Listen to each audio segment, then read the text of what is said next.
sa Born to Shine, you work with a lot of, young stars, bagets. Nahirapan ba sila o nahirapan ba kayo? Makisama sa kanila? Baka sila nahihirapan sa akin.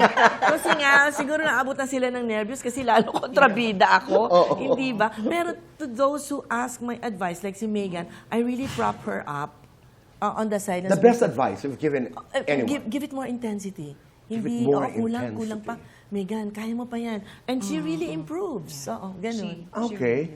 At Kagabi nga lang, binigyan ko ng blocking yung si Twinkle, yung yaya ko. Kasi naka-block siya sa harap ko eh. Sabi ko, hanggang ngayon, di mo pa nakikita. Ang unang aalamin mo, pag artista ka, nasa ng camera mo, nakatalikod ka, hindi ako nakikita. O gaganon ako.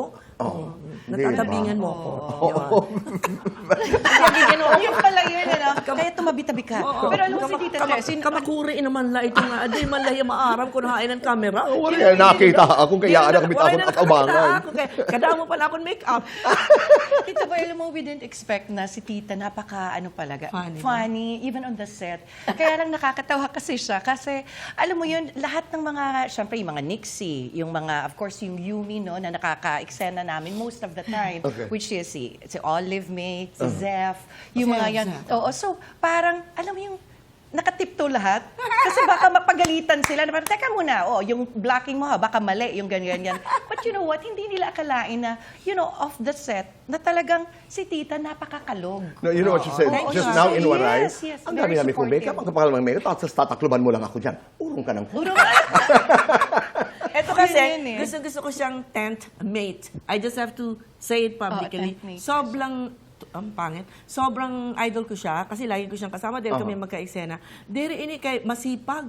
Basa ng isip ko. Memorize, kakailangan mga lines. Ang haba kasi ng mga lines Tapos din hindi namin. yan matutulog pag lunch break. Minsan galing pa sa abroad. Ang lakas ng energy That's what niya. you call commitment. That's intensity. And discipline.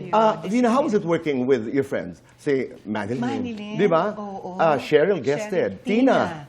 At si Smokey. Yeah, right. Sabi ko nga, ano to, mga reunion ng That's Entertainment. Kaya nga, minsan pag may dumadating na ibang mga ka-eksena namin, which is minsan, karamihan, That's Entertainment, si Don O'Malley, ano to, sinong kulang na lang? Siyempre, si Kuya Germs. Nagbibiroan kami, anong day kayo? Ganyan-ganyan. Alam mo yung napaka-light ng set namin. Dahil, happy set. kasi happy set. nakakatrabaho kami at saka excited kaming magkatrabaho sa isa't isa.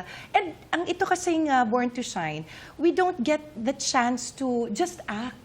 Kumakanta kami, we sing together. Tapos may mga recordings kami. So parang feeling namin, talagang in full yung mga ginagawa namin, singing, acting. Minsan may pa-dancing pa, alam mo yun. So parang reunited.